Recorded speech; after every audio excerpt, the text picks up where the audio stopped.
Praise the lord. ప్రభువైన యేసుక్రీస్తు వారు ఈరోజు మనకు అందిస్తున్నటువంటి వాగ్దానం కీర్తనల గ్రంథం 135వ అధ్యాయం 2వ వచనం. యెహోవా మందిరములో నిలుచుండు వారులారా యెహోవాను స్తుతించుడి. యెహోవాను స్తుతించండి.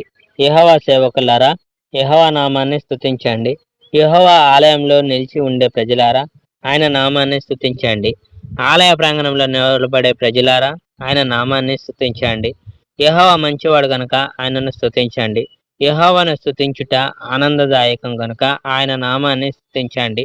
యెహోవా యాకోబును కోరుతున్నాడు. యెహోవా ఇశ్రాయేలీయులను తన విశేషమైన సొత్తుగా ఎంచుకున్నాడు. యెహోవా గొప్పవాడని నాకు తెలుసు.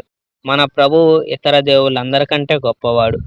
ఆకాశంలో, భూమి మీద, సముద్రాల్లో, అగాధపు మహాసముద్రాల్లో యెహోవా ఏది చేయాలనుకుంటే అది చేస్తాడు. భూమికి పైగా మేఘాలను దేవుడు చేస్తాడు. మెరుపులను, వర్షాన్ని దేవుడు చేస్తాడు. దేవుడు గాలిని తన నిధిలో నుంచి రప్పిస్తాడు. ఈజిప్టు మనుషులలో జ్యేష్ఠులందరినీ, జంతువులలో మొదట పుట్టిన వాటన్నిటినీ దేవుడు నాశనం చేశాడు. దేవుడు ఈజిప్టులో అనేక రకమైన ఆశ్చర్యకార్యాలు, అద్భుతాలు చేశాడు.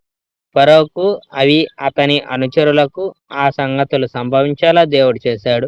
దేవుడు అనేక రాజ్యాలను ఓడించాడు. బలమైన రాజులను దేవుడు చంపివేశాడు. Praise the lord. May God bless our India.